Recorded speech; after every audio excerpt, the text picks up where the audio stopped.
Amy, let me tell you about a magical place that is so exactly designed to be enclosed space, year-round fun for the whole family that I bet you already know what I'm going to say before I even say the name. Let's say it together on 3. 1, 2, 3. Great Wolf Lodge. You got it, Amy. My kids loved Great Wolf Lodge when we went. You probably already know that it has a huge indoor water park with a wave pool, lazy river, a bunch of massive water slides. But then your pack can hit the other attractions because wait, there's more. Great Wolf Lodge has adventure-packed attractions like Magi Quest, a live-action game kids can play throughout the lodge, plus the Northern Lights Arcade. Spent some quality time there, so your kid who loves the lazy river and your kid who loves fantasy games will both have a great time. Great Wolf Lodge also offers great dining options and complimentary daily events like nightly dance parties, all under one roof. Unpack the car once and you're settled in to have fun. And with 22 lodges across the country, you're always a short drive away from adventure. We've both had such great times at Great Wolf Lodge, so bring your pack together at a lodge near you. Learn more at greatwolf.com and strengthen the pack. Extra fee if you give birth in the taxi. What fresh hell? Laughing in the face of motherhood. Better, stronger, faster. With Margaret Abels and Amy Wilson. Whatever happens, don't make a scene. A podcast that solves today's parenting dilemmas so you don't have to. Yeah, this isn't going to work out. Hello, everyone. This is Margaret. And this is Amy. Welcome to episode 100 of What Fresh Hell? Laughing in the Face of Motherhood. This is so exciting. We're at our 100th episode. 100 times around the track with each other. You make it sound so fun and fulfilling, Amy. 100 slogs around the track. I kind of can't believe that we've done this many. I know. I mean, we started about 2 years ago. October 2016 was our first one. So 2.5, really. 2.5 years ago. And we've discussed it. I can't say we've discussed it all because we're hoping to do another 100 episodes, but we've discussed so many things. Right. And we were trying to figure out how we were going to commemorate 100 episodes and what haven't we discussed yet and what don't we know about each other yet. And we figured out that there are probably still a few things that we don't know about each other. And we're going to try to trip each other up today with a little true or false. We're going to explore true or false with Amy and Margaret. Right. These are just fun facts that we are giving each other, and we have to decide whether or not they're true or false. Some of them are parenting related. Some of them are marriage related. And some of them are just completely random fun facts. I'm going to start with an easy one. Okay. I think it's an easy one for you. True or false, Margaret? My mother had a baby when I was a sophomore in college. I mean, true. True. Yeah, True. I know that one. Listeners at home know that one. I mean, this is the other fun thing. We figure when we first started this podcast, God bless all of you who were with us for podcast number 1, which was basically like my sisters, my dad, and then luckily Amy's like 5 siblings, you know? So we are assuming not everybody has been with us from the first second of conception of this podcast, if you will excuse the parenting pun. And so maybe some of these fun facts are new to you.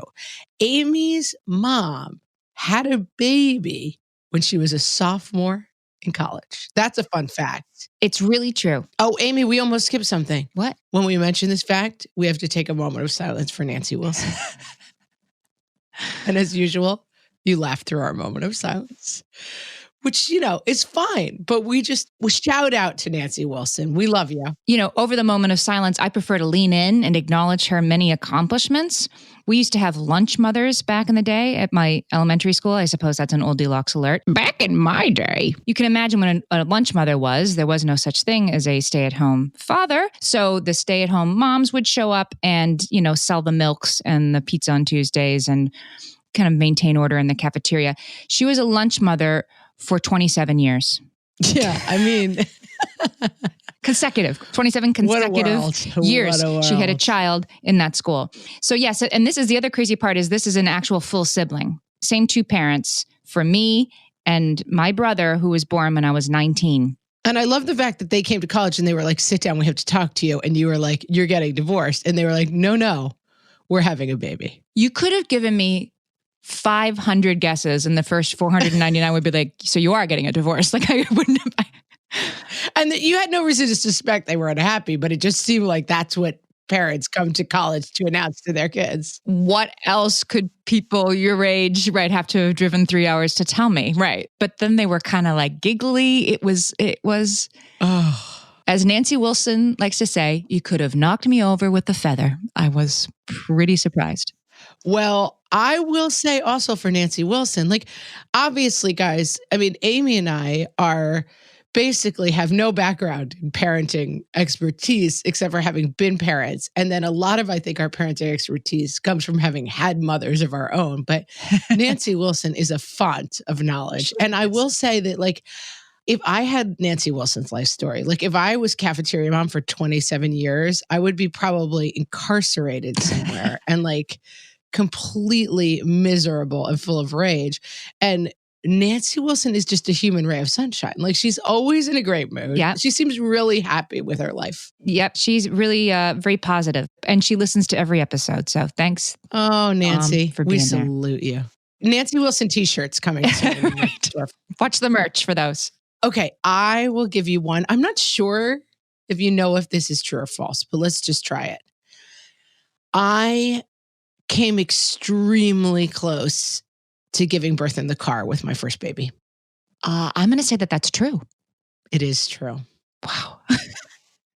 My first baby I was like almost 42 weeks pregnant. I was so overdue. And so I was being induced on a Monday, I must have been. And on Saturday morning, we'd gone out for fried seafood the night before. Like, who does that when you're 42 weeks pregnant? It was the stupidest thing to ever do. God, I couldn't even eat. I mean, I was way over pregnant with my last kid, and you just like, there's no room for your lungs, let alone food. There's no room at the inn. I don't know. My mom had flown in. I was due originally September 12th. It was September 24th. So my mom and I had just been like sitting around staring at each other for 14 days. And we went out for fried seafood, and I woke up the next morning and I was like, God, I really don't feel good. I should not have eaten fried shrimp. And then it kind of passed and I was like, oh, maybe actually I'm okay. And then 5 minutes later, I was like, no, I really don't feel good. And I finally realized like it was happening every 5 minutes. And I was like, oh, I think this might be labor. It felt so different than what I was expecting. But I still wasn't really sure. So I'd heard if you take a hot shower, sometimes I can move things along. So I got up and I took like a really, really scalding hot shower. And about halfway through the shower, I was like, I think I have to kneel down. I'm really not feeling good. Like, I don't think I can stay on my feet anymore. And I managed to get up and get dressed. And my mom, I said, I'm really not feeling good. I'm definitely in labor. And she said, oh, you should go to the hospital right now. And of course, having read like 2 books that were like, whatever you do, don't rush to the hospital. Right. I was like, no, Mom, we don't have to rush to the hospital. These days. The number one thing they tell you is don't go too early. And so about, I don't know, maybe 5 minutes later, I was like doubled over the sink in the kitchen, like not able to move. My mother almost picked my husband up by the lapel and was like, you have to take her to the hospital right now. And we were kind of like, okay, crazy, I guess we will. And by the time I got to the car, I couldn't sit down to put my seatbelt on. And so I rode to the hospital, like kneeling in the front seat, hugging. I was going to say, did you lie across the back? I couldn't lay down either. I like, oh my God, kneeled and hugged the back of the seat. Like, I don't know if you can picture it, but like instead of having my butt in the seat, I have my knees in the seat. Luckily, we live 5 minutes from the hospital. And we got to the hospital and I was really in agony. And I got out of the car and I kind of walked up to the front desk. I said, David, you have to drop me. I don't think I can stay in the car anymore. I walked to the front desk. And the lady was like, oh, hello, what's your social security number, your check-in number, whatever the things they give you to get ready. And I started throwing up in her garbage can and I grabbed her and I was like, I have to see a doctor right now. And she then starts rolling her eyes at me like, okay, crazy. Yep. Okay, mommy. I started like screaming like, I have to lie down. I have to lie down. And they really did think I was just like a hysterical person. And the minute I laid down, a nurse was like, well, we'll check you. And she pulled the sheet up and she was like, oh, blonde hair. And I was having the baby. that was how my first baby was born. Were you screaming? I get stuck on this story because in my first baby, I went to the hospital. They patted me on the head like, you're not in labor, mommy. I mean, I was, but they sent me home to labor at home where I could rest. And I stayed up all night laboring alone at home, which I guess is better than the hospital, but not really. But I can't imagine. Oh, it's not better, but they just don't want you taking up their bed. They don't want to deal with you. Yeah. So, but I can't imagine getting that. Like, were you just like yelling to wake the dead? I can't believe you made it that far. I mean, there was a part of me that was raised in enough of an Irish Catholic family that was like, whatever happens, don't make a scene. Like I was in agony. I was delivering a baby, and I was still like, I don't want to bother you. And then what ended up happening, and I didn't even realize this was how childbirth worked, but by the time I probably was 5 minutes, by the time I walked in and they got me into a bed and the doctor came over and she was, what do you call it? Resident? Yeah. Yeah. She had a resident with her, right? Like the learning doctor. The little learning doctor. That's what it's called. She said to the resident, like, well, we're going to check how much she's dilated. And if she's, not dilated, we'll get up and make her walk. And I remember thinking, like, you better have an army with you if you think I'm getting up to walk, because like, there's no way I'm getting up to walk. And I grabbed the doctor by the hand at some point and I said, I'm pushing. And she's like, no, you're not pushing. We don't want you pushing yet. And I was like, I don't care what you want. Like that thing that happens when you start pushing out a baby is like the body's doing it. Your whole body, right? Your body is contracting from like your neck muscles to like your feet muscles. And I was like, I don't know what you do or don't want me doing, but this is what's happening. I mean, it was like a movie. She literally lifted the sheet and she was like, oh, baby head. Oh, sorry. No, but nobody said sorry. Nobody was like, oh, sorry, we didn't believe you or listen to you or. Well, it happened pretty fast. It just all was like, they couldn't believe that I was, and then the nurses were all laughing and they're like, have you ever seen one closer than that? Like somebody coming in with a baby coming out of them. And one of the nurses was like, yeah, I had one. I had to go out to the parking lot. Good Lord. The car ride is the worst part. So I got to the hospital, not in labor enough with number one. And they sent me home, and this is in a taxi because it's New York City. So I have to go home in a taxi, which is pretty unpleasant. But then once my water breaks and it's 8 hours later and I'm, this baby is coming and coming soon, I have to get back in a taxi and go across town to the hospital. And talk about trying to be a good patient. I'm apologizing to this taxi driver the whole way, who's very worried that I'm going to give birth in this taxi or just, who knows what could happen back there. Right. He's like, extra fee if you give birth in the taxi. Yeah. Yeah. I had towels and it was, yeah, you definitely don't, making women in labor get back in the car for another couple of, a couple of miles in a taxi is not what anybody should be doing. No, it's not that fun, but it is a dilemma. Like you can't just hang out. Yeah, it's a tough one. I guess not. I would have rather hung out. And then my second baby, I went into the hospital to get induced because they're like, they basically said, like, if you had a first baby, I was in labor for 45 minutes. Like it was so short. And so they said, we're going to induce your second baby at 40 weeks because we don't want you to have it on you won't make it to the hospital basically. And I went in to get induced and they were having a lot of deliveries that day. So they were too busy to induce me. So I just sat around all day and was bored. And then I started labor on my own and I had him 37 minutes later. Oh my gosh. Yeah. Lucky. I mean, kind of, right? Well, yeah. I mean, I don't know the joy of medicated childbirth. So there's that wow. too, you can't have an epidural or anything. It's too late. It's all swept into a pile for you. Yeah. I mean, it's there's pros and cons. I'm very grateful that I didn't have 48 hours of constant agony, but there is kind of a downside to the 27-minute one too. All right. Admittedly. It's basically just unbelievable, crazy, overwhelming agony for 45 minutes. I mean, listen, it's probably better than doing it the long way. But as we often say on the podcast, Amy, the good news and the bad news is the same news. It's a double-edged sword, Yeah. And now you've made it into art. Yeah. Art. Yes. Depending on how loosely you're willing to define art, I suppose. Okay. We haven't stumped each other yet. No, I think we might know each other too well. But here's a very quick one we'll leave on. This is just a yes or no. I auditioned for and was admitted to Ringling Brothers Barnum Bailey Clown College. I know that the answer to this is true. Oh, But nobody else knows that. Give us the brief rundown. I didn't want to go to college. I'd been a bad student in high school. I was kind of lost. I was like, I think I'll become a clown and join the circus. And so I went and I auditioned, and I can't really remember whether or not I was like fully admitted. I never went through that process, but I definitely in the course of auditioning was like, yeah, the circus life is not for me. Even during the audition, I was like, yeah, this isn't going to work out. But I did seriously consider for a while going to clown college and becoming a circus clown. I have a friend from college who went to clown college, completed that. It was, I think, a 2-year training program.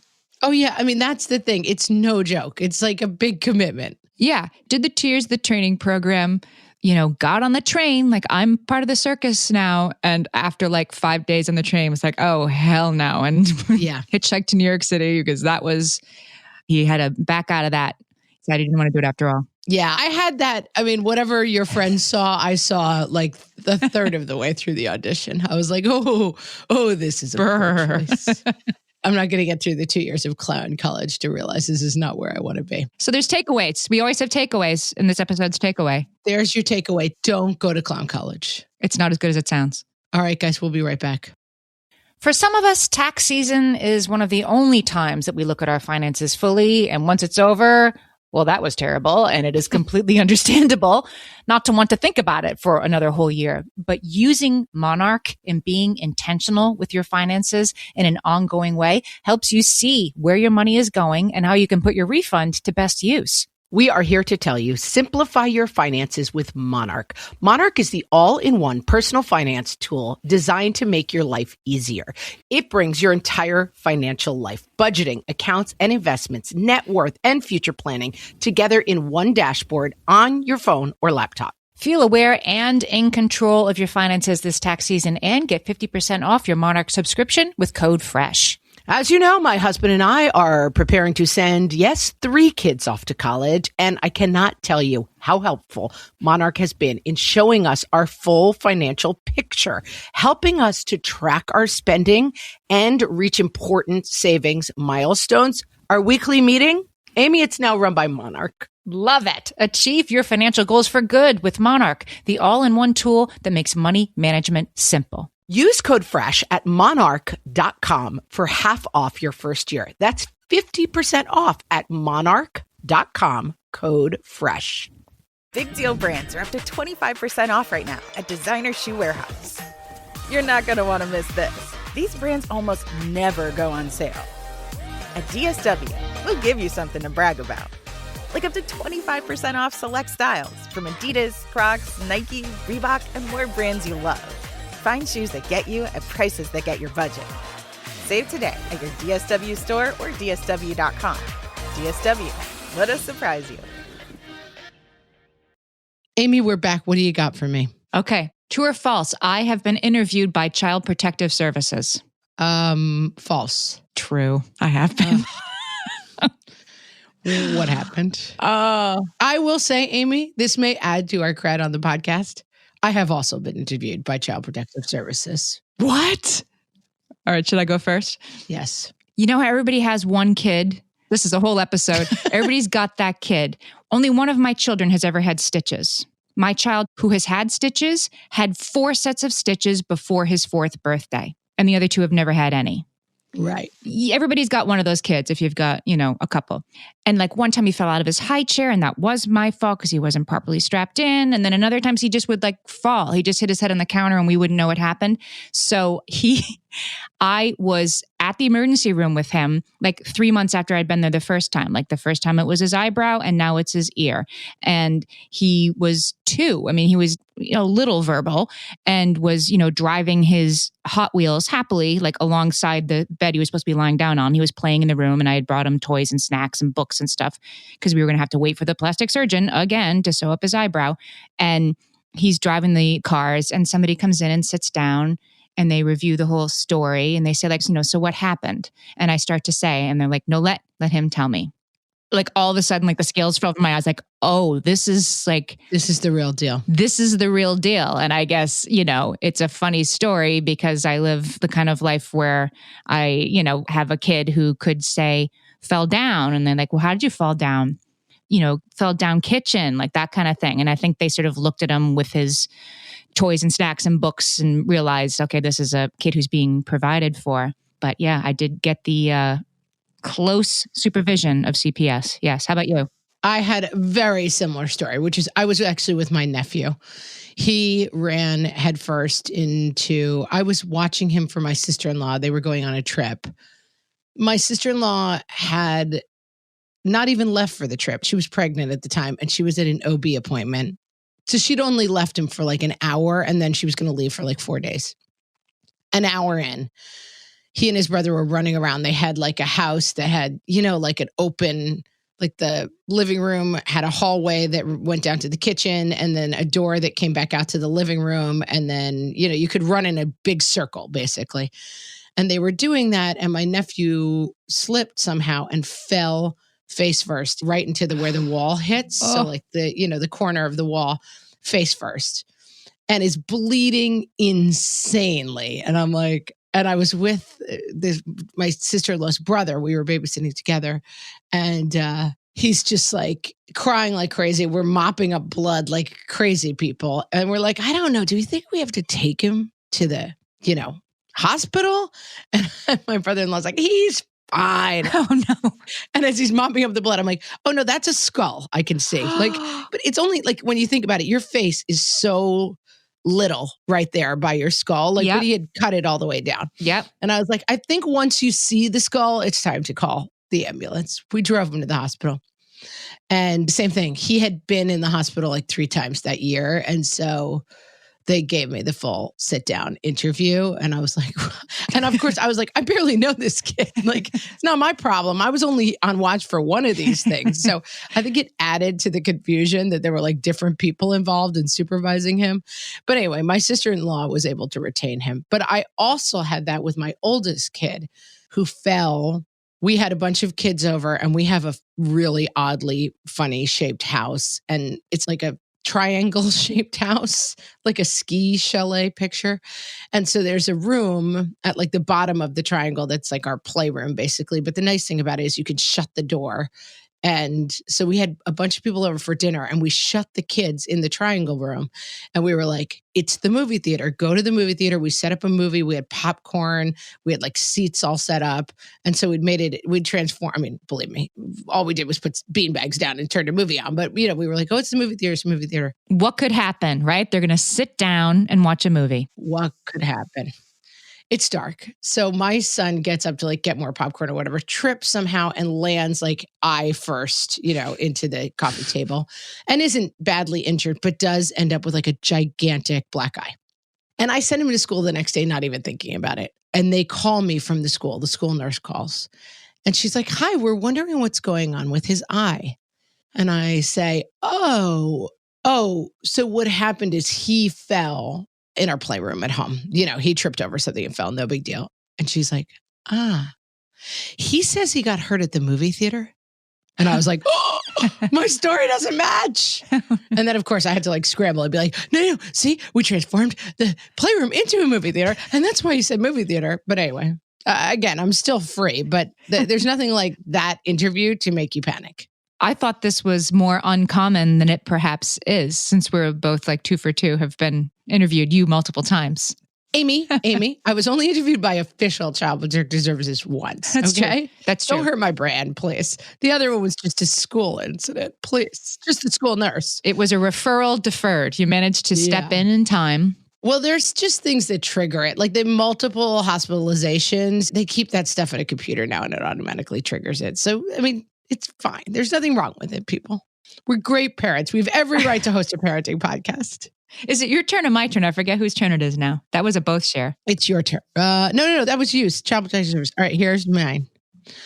I once fell asleep on a city bus in San Francisco and woke up in the abandoned bus terminal at 2 a.m. in Cow Palace in San Francisco. I mean, I'm going to say you did that for sure. True.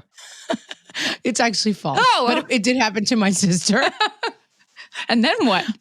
She somehow wended her way home from Cow Palace. I mean, it's also funny because if anyone who's from or has been to San Francisco, the bus terminal ends at this place called Cow Palace, which I guess used to be like the livestock yards of San Francisco.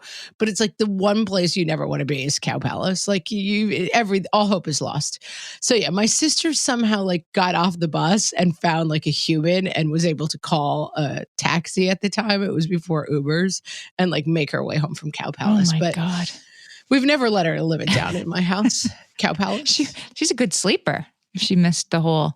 Yeah, you missed the whole ride. I mean, apparently, there's a famous story in my family that my aunt used to drive down to the train station every night and wait for her husband. And then she would scream at him through the train windows because he was always asleep on the train. And then if she couldn't rouse him, she would just have to wait until he called from whatever station he woke up at. And then she would have to go get him. This sounds like a Charlie Kaufman screenplay, right? Like a sweet movie about the man who falls asleep on the train. Yeah, it has that vibe. This could never happen to me because fun fact about me, I am a horrible sleeper. And like, I've never fallen asleep anywhere by accident. Yeah. Like I am such a bad sleeper that the idea that I would like accidentally fall asleep somewhere, It's a gift. But one of my kids has that. I always say it's almost like he has like a switch in the back of his neck. He can just be like, night, night, 10 minutes in a car, he's out. He's out. He can just decide, right? I'm going to sleep now. If you could bottle that thing that you have, because exactly, it's like, oh no, it's going to be an hour and a half in the car with traffic. And she's like, all right, just wait a minute, we get there. I've never seen a human being with an ability like this in my life. And I'm so jealous of it. That is, yeah. I want to take the like sleeper chip out of her head and put it in my own head. It's a sleeper chip. That's exactly what it is. Oh, so jealous. I have whatever the exact opposite of the sleeper chip is. I have the like ability to wake up at 3:00 in the morning and think about all the cares of my world.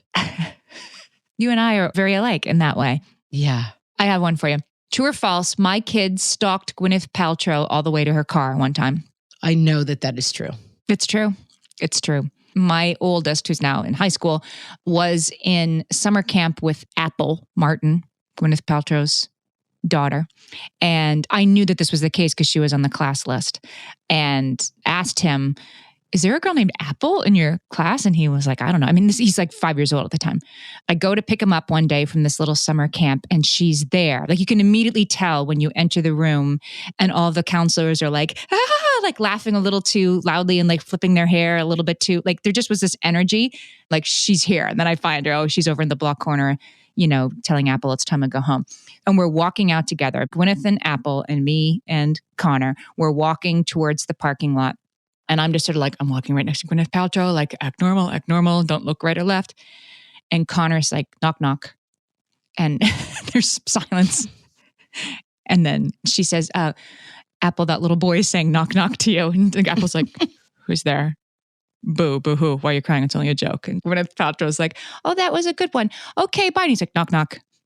And Gwyneth is like, who's there? And Gwyneth is like, security. He did Aren't You Glad I Didn't Say Banana? He did all the hits. He walked her all the way to her car, like while she's like putting Apple into her, whatever, like her little booster seat. The whole time, knock, knock. I mean, he has never been more engaged with a stranger than he was. And I was so, like, I couldn't like bring myself to say words, to be like, sorry, Gwyneth Paltrow.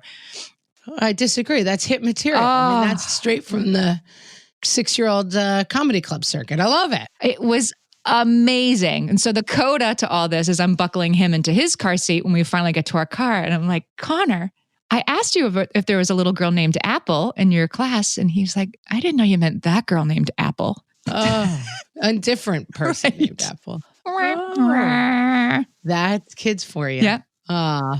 Good one. Yeah.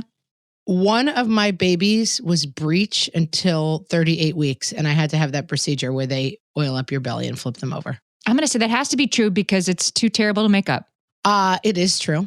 And the big spoiler of this story is that my first baby, the 45-minute labor baby, was like locked, stuck down, breech. And I really, really didn't, like most people, I didn't want to have a C-section and kept waiting for him to flip. And then, of course, like took to the internet. Anyone who's done this will know what I'm talking about. So there's this procedure. There's this like herbal remedy for breech babies that goes back like tale as old as time. And I think it's called like moxibustion or something. It's MOXI something. And it ends in bustion. And Moxospontaneous combustion. you have to burn these special Chinese herbs and put the burning embers of the herbs near your little toes. This sounds like I'm making it up. I thought you were going to say near your belly so the baby will like smell it, but no, like near your toes. Okay. Near your toes. Totally plausible. Right?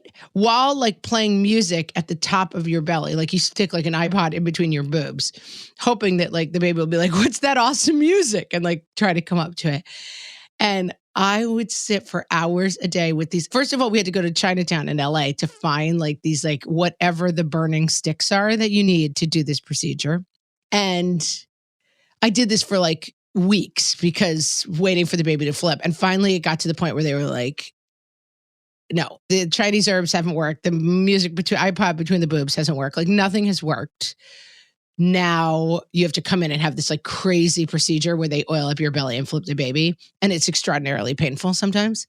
And I was like, okay. And so I made this giant mixtape of like calming music and I worked on my breathing exercises and I was like, I'm going to do it. And the guy came in, oils up the belly. And then like, if it doesn't work, they schedule for the C-section sometimes like right then. Because they've already kind of, they've been pushing on everything. Yeah. They're disrupting the home. So I'm freaking out. And often sometimes they break your water when they're doing it, whatever. I'm freaking out. I like get my mixtape going. I'm lying there. I start my deep breathing exercise and he's like, oh, great. It went great. You're done. Didn't even feel it. He flipped him. Wow. Yeah. I got the magic guy. He was amazing. He walked in, he was like, I did not even know he had started. And boom, they flipped that baby right around. It's called a CSV, some sort of version. I looked it up while you're talking. It is moxibustion. That's what it is.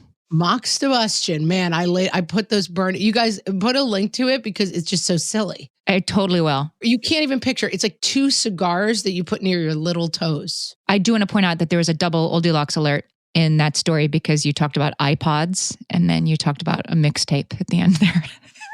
Okay. Back in my day. Yeah. So anyway, I got all my Goldilocks in and I got my baby flipped. Almost as ancient as moxibustion, the iPod. The ancient art of the iPod mixtape. Indeed. Almost predating the Chinese herbals. Amy, we'll be right back. You're listening to this podcast, so I know you've got a curious mind. Here's a helpful fact you may not know yet. Drivers who switch and save with Progressive save over $900 on average. Pop over to Progressive.com, answer some questions, and you'll get a quick quote with discounts that are easy to come by. In fact, 99% of their auto customers earn at least one discount. Visit Progressive.com and see if you can enjoy a little cash back. Progressive Casualty Insurance Company and Affiliates. National average 12-month savings of $946 by new customers surveyed who saved with Progressive between June 2024 and May 2025. Potential savings will vary. My favorite skincare products actually feel more like self-care, like they're so nice to put on and they smell so good that I'm actually happy when I get to that part of my day. And I swear that is how I feel about Osea's anti-aging body balm. Amy, you are usually the lotions and potions queen on this podcast, but I have to say, hard agree. Osea's anti-aging body balm is a liquid silk body balm that combines the lasting hydration of a lotion with the firming power of a serum, leaving skin smoother and firmer. This body balm is clinically tested and designed to deliver visible results you can see and feel. So we've gotten to use this product for a couple of months now, and I swear I have really noticed firmer and smoother skin, like on the back of my hands. It's like getting a mini spa treatment from head to toe. Get a spring-worthy glow with clean, clinically tested skincare from Osea. And right now, we have a special discount just for our listeners. Get 10% off your first order site-wide with code FRESH at OseaMalibu.com. That's 10% off your first order with code FRESH at OSEAMalibu.com. And now, things you'd never think you'd have to say before having kids. Oreos are not a breakfast food. Why are there footprints on the ceiling of the playroom? Please do not rub peanut butter on yourself again. You should never touch your brother's eyeballs for any reason. Legos do not belong inside your body, ever. Tampons are not a toy. No, we cannot take the beach home with us. Stop crying. When I said get off your screens now, I mean now. Like the time that is presently now. So not 5 minutes from now, just regular now. I can't understand what you're saying when you only use your robot voice. Please don't lick the dog. When you are outside, you always need to be wearing pants. Every time. No, you cannot wear your Darth Vader costume to church. It is not against the rules for your sister to look at you. I do not want to see your penis again today. Do you understand me? This has been Things You'd Never Think You'd Have to Say Before Having Kids from the What Fresh Hell podcast.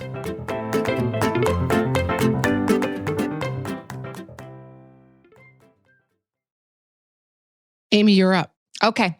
True or false, I had a brief career as a pregnancy model. So I kind of know that this is true. I don't know if you ever worked as a pregnancy model, but I know you at least considered being a pregnancy model. I went on go-sees, is what they call them. Okay, so you attempted, you're a failed pregnancy model is what you are, Amy. I did one job. I was an American Baby wearing some kind of limited edition t-shirt that was raising money for breast cancer research or something. So I'm an American Baby wearing this t-shirt. I went on these go-sees, which are to get a modeling job, like you just show up. Everyone knows what go-sees are, Amy, because we watch America's Next Top Model. Okay, all right. So I forget how I got into this, but somebody, I guess it was through acting, right? Somebody was like, oh, you should do pregnancy modeling. It can be lucrative and they need people who look pregnant. And I just, I was blessed with the I look pregnant. But here's the thing. I used to always look at like pictures of models and magazines who are pregnant and I'd be mad, especially when you really are pregnant. Like that person is not pregnant. That is so clearly just like somebody with a pillow stuffed under their shirt. I can tell you, having gone on go-sees, that these were models who were pregnant. They were models. So they were 6 feet tall and pregnant and barely looked pregnant. And it was like a deep well of feel bad that I drank from regularly. I don't know why I thought this was a good idea. Oh, drinking from the well of feel bad. Like went on pregnancy bathing suit auditions, right? I fill out like my size card and I'd be like sneaking a glance at the person next to me who was like, 5'11" and 106 pounds pregnant. It didn't go well and I didn't get any jobs. And then when I got pregnant again with my second, I'm like, well, I might as well try it again. And I basically got the don't call us, we'll call you. Oh, failed pregnancy model. That's a burn. Because I look pregnant. I also feel like it's 2019, like the fake belly. You can figure that out, guys. Like, why do you need an actual pregnant person? Well, because pregnant women want to see, it's like we're moving beyond, Victoria's Secret to Third Love. Like we want women to look like women. So the idea ostensibly is like, we need real pregnant women because you'll look actually pregnant, not like a stick with a pillow. But guess what? The models they're hiring were pregnant. They still look like that though. They were, yes, I can say they're real. They're really pregnant, depressingly enough. That's hilarious. All right, Amy, I think I'm up. I think you know this one already, but maybe other people don't. I first met my mother-in-law when my husband was in a coma. This is true. This is true. Yeah. So my husband and I were dating. We had met and been dating for a while, but not that long, like a couple of months. Like we were newly dating, basically. And my husband had a motorcycle at the time, and we were on his motorcycle riding in the hills above Malibu, California on a beautiful sunny day. And I just want to stop you there and be like, were you freaked out at the notion of riding on a motorcycle, or were you like, this seems fun? I was not, although there were many rules in my family growing up, but like the one overarching rule that my mom had was like no motorcycles. So although I enjoyed being on motorcycles, like whenever I was on one, like I might as well have been like, in a gang, a bank robbing gang. Like I felt so guilty whenever I was on a motorcycle because I would just hear my mom's voice being like, no motorcycles, no motorcycles, no motorcycles. And then my husband and I were involved in a fantastic wreck in which my husband was airlifted. I mean, at this time, my new boyfriend was airlifted from the scene, not expected to survive. I was like hurt, but not that badly hurt. And I called after like many complications at the site and, cleaning up from the accident, whatever, not cleaning up, but like waiting for the ambulances to come, whatever. I called my sister when I was on the way to the hospital to find out whether or not my boyfriend had survived. And I called and I was like, we were in an accident. And my sister was like, oh my God, like I'll meet you at the hospital. How can I help? And I was like, we were on motorcycles. Don't tell mommy. That's what I kept saying all day. I was like, don't tell mom. Don't tell mom I was on a motorcycle. She's like, yeah, I think she's going to find out. Like, I think this word is going to trickle back eventually. And in fact, my mom did find out. And my boyfriend survived and we got engaged. But I had to go through his phone, his cell phone. I didn't know him really at all. And so I had to go through his cell phone and just look for people with his last name and call them and be like, are you related? Oh my God. And I got someone and they were like, yeah, this is his brother. And I was like, hey, so here's the thing. Like, we've been in this accident. Somebody needs to fly out. Like, we need to figure this out. Yeah. So that's how I met my in-laws.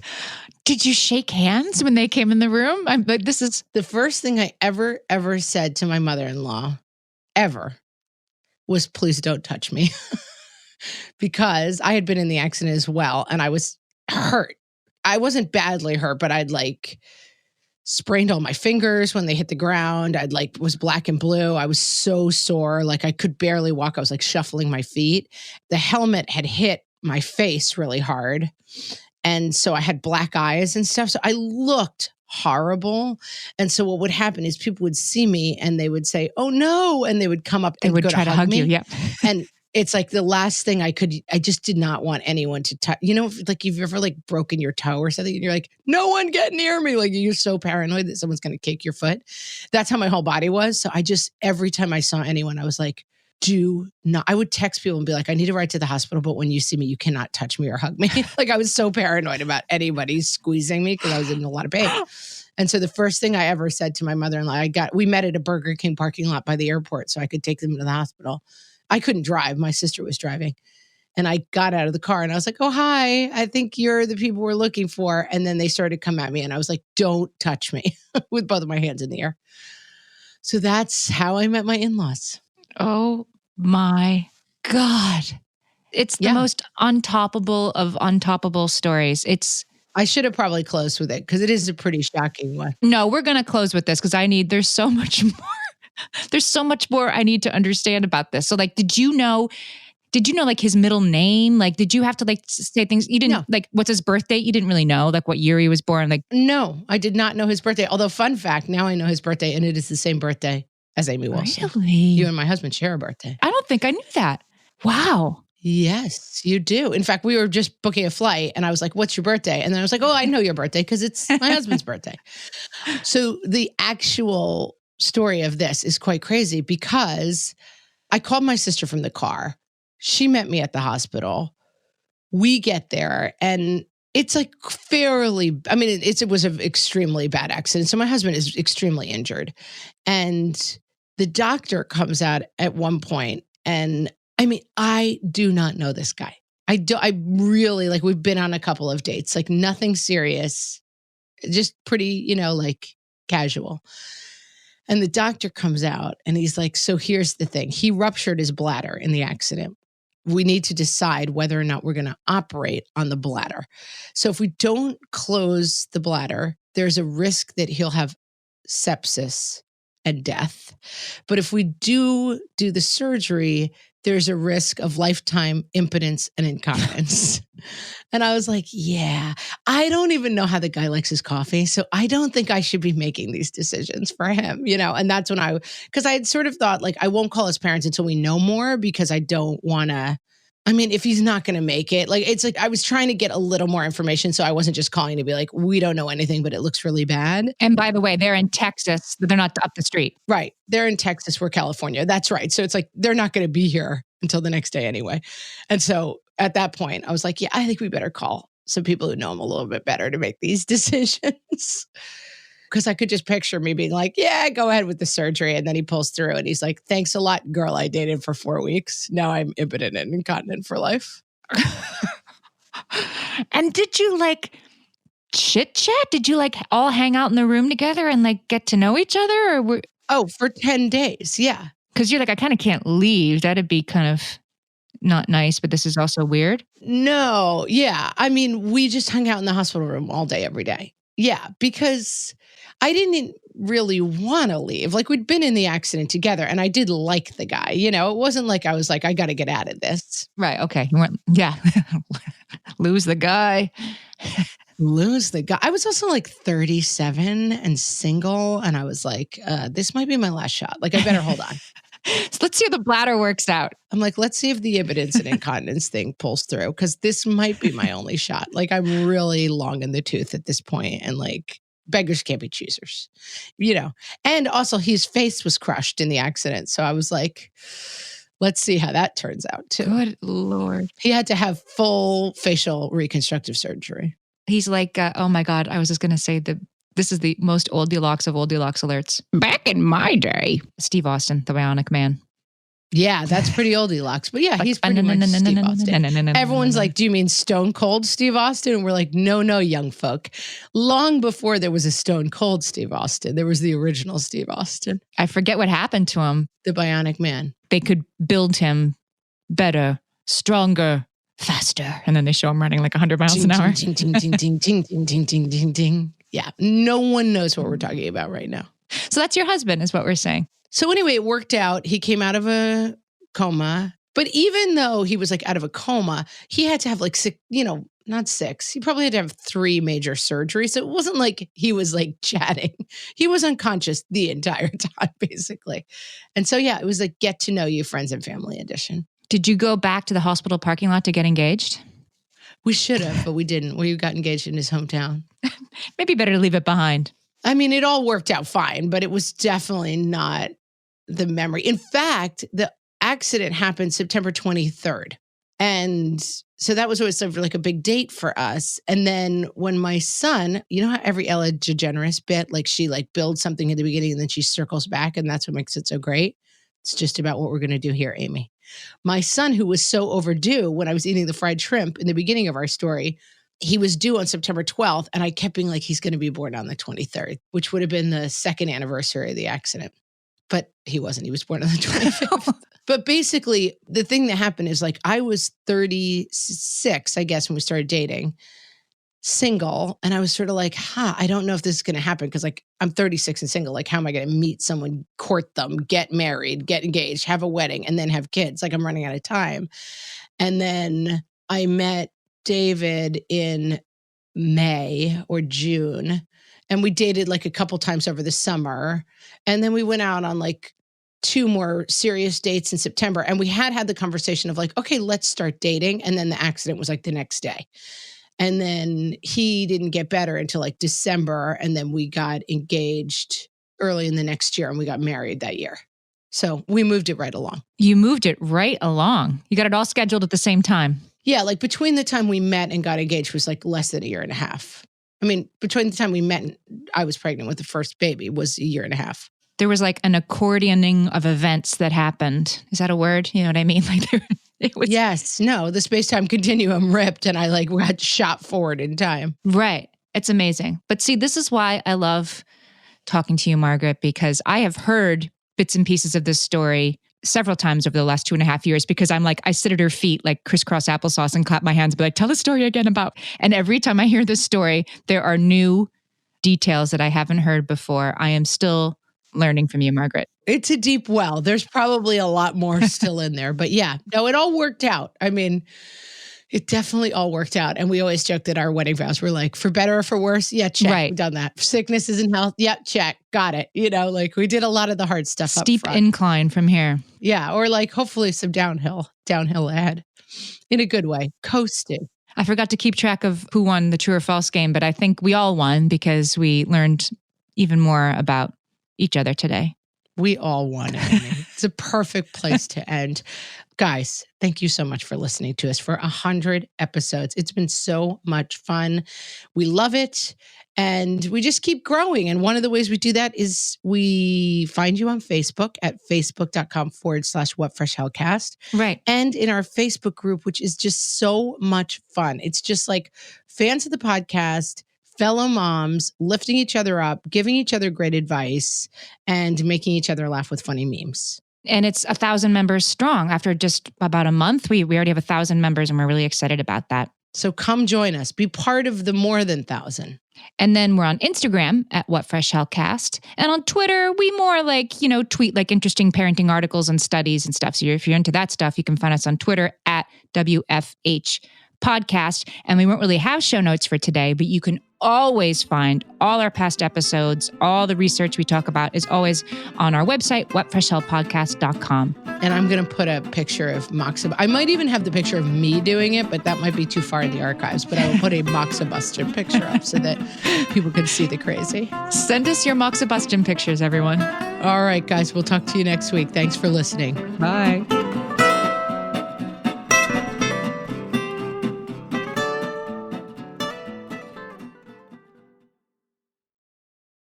Close your eyes. Focus. Listen to work getting done with Monday.com. Relax as AI does the manual work, while your teams are aligned on a single source of truth. Feel the sensation of an AI work platform, so flexible and intuitive, it feels like it was built just for you. Notice you're limitless. Now open your eyes, go to Monday.com, start for free, and finally, breathe.